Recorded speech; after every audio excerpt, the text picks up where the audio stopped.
It's really hard to get anything done when 90% of the elites are against you, as opposed to if only 75% of the elites are against you. Right? If Trump can cleave off 25% of the elites, right, he can still get things done. Right? Rupert Murdoch and News Corporation show that you can get things done, you can make money if you can count on support from 20%, 25% of elites.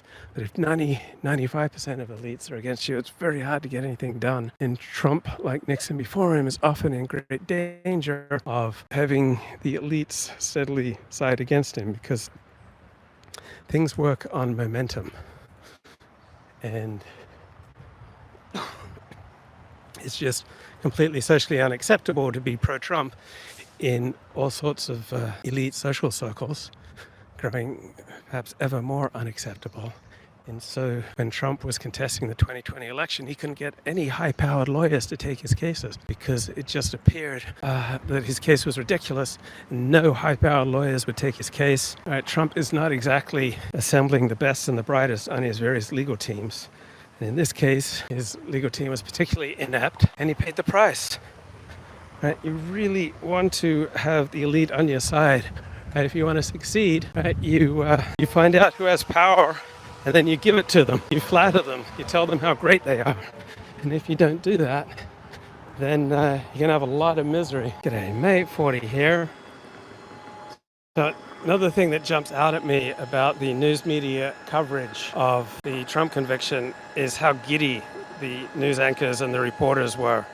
And that's not just because they're anti-Trump, right? A lot of the giddiness is because it was an exciting event, all right? And so news is exciting, right? 100,000 people every day moving out of poverty, right? Not exciting. So we've had 1 billion people move out of poverty in the last, 30 years in the world. That's not exciting, and so that doesn't make the news. So you can't confuse what's important with what's exciting. Anyway, this Trump conviction's exciting. So if you're a news reporter, if you're a journalist, if you're a commentator, right, this Trump news enhances your social status because people are paying attention to what you're talking about. Right? My father loved it when people would pay attention to his sermons. So my father was never happier than when he was giving a funeral oration, because that's when people listen to him the most intensely. And so when you've got breaking news that's widely discussed, such as the Trump conviction on 24 counts, right, you, the journalist, become the center of attention. And if you're the recipient of a ton of attention, it makes you giddy, right? You feel happy. I remember this news conference in 2004 after 3 people had tested HIV positive on the pornography industry. And so it was the first time in months that all the major players in the industry had gotten together. And there were about 20, 30 TV news cameras on hand, and there was tremendous news media attention, and it just made all of us at the news conference absolutely giddy, because we were the #1 news story in California that day, and it just made us feel like right at the center of things. So if you ever have the opportunity to feel right in the center of things, to be the person that people are looking to for information and commentary, it makes you giddy. So yeah, I think a lot of the news media is giddy about the Donald Trump conviction because they loathe Donald Trump, but the majority of the giddy feeling that is characterizing the news media is just being the center of attention, right? This is the #1 topic being discussed in America right now. This is exciting. Right, this was not expected. Right? The general expectation was not for a guilty verdict, certainly not on all 34 counts. And so when you've got something that's unexpected, when you've got something that makes you the center of attention, when you've got something that makes you important, when you've got something that gets the blood flowing, when you've got some drama operating, right? Journalists love drama, right? When you've got some drama going and excitement and a feeling of importance, then yeah, you're going to feel giddy, right? I would challenge you not to feel giddy when you're the center of attention. Right? When people are looking to you for your insights, of course you're going to feel giddy.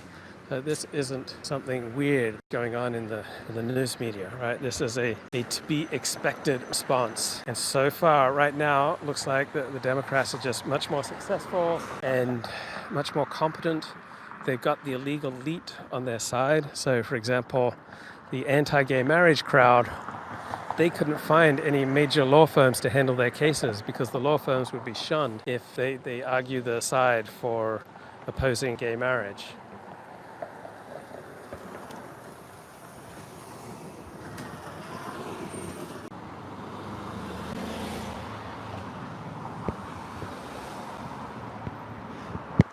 G'day, mate, 40 here. So I'm just thinking, who's going to win the enthusiasm gap? I don't see how this is going to increase the enthusiasm of Democrats, right? They already think he's guilty, so this just confirms their views. It should massively increase the enthusiasm of Republicans. Also, not just Democrats are going to be thrilled by this, all right, establishment Republicans will be thrilled with the Trump conviction. So this could have significant effects of creating a new elite because the Republican establishment are happy with this conviction. The Democratic establishment's happy, right? The elite establishment is happy with this conviction, but there's tremendous energy flowing through the dissident streams of American society, and I don't see how this energizes Trump's opposition because he was already guilty in their eyes.